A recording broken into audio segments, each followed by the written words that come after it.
২০২৫-২০২৬ অর্থবছরের প্রস্তাবিত বাজেটে কিছু কিছু পণ্য ও সেবায় শুল্ক কমানোর বা প্রত্যাহারের প্রস্তাব কিছুটা হলেও স্বস্তি বয়ে এনেছে জনজীবনে। বাজার সংশ্লিষ্টদের ভাষ্য, সাধারণ মানুষের খরচের চাপ কিছুটা হলেও কমবে এবারের বাজেটে।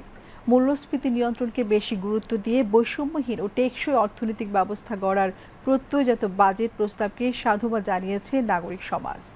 শাহেদ জাহিদের প্রতিবেদন।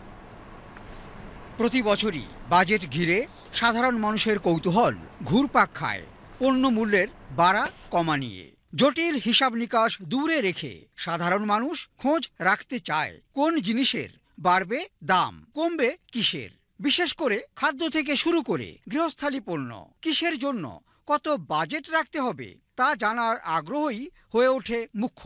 এদিকে নতুন বাজেটে প্রস্তাব আছে চাল, ডাল, তেল, চিনি সহ নিত্য প্রয়োজনীয় পণ্যের ওপর শুল্ক কমানোর ফলে এই সব পণ্যের দাম কমবে, এমনটাই তো স্বাভাবিক। চিনির বাজার এমনি তো আগে একটু কমে গেছিল, আগে তো অনেক দাম ছিল, এখন দাম কমছে, মনে করি যে আমরা আরও দাম কমবে চিনির দাম।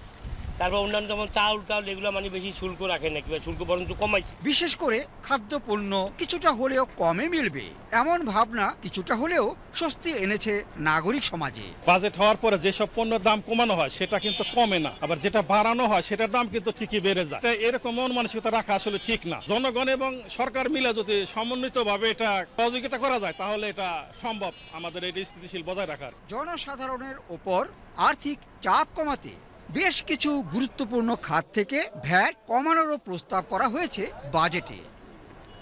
Shahed Zahidi, BTV news, Dhaka.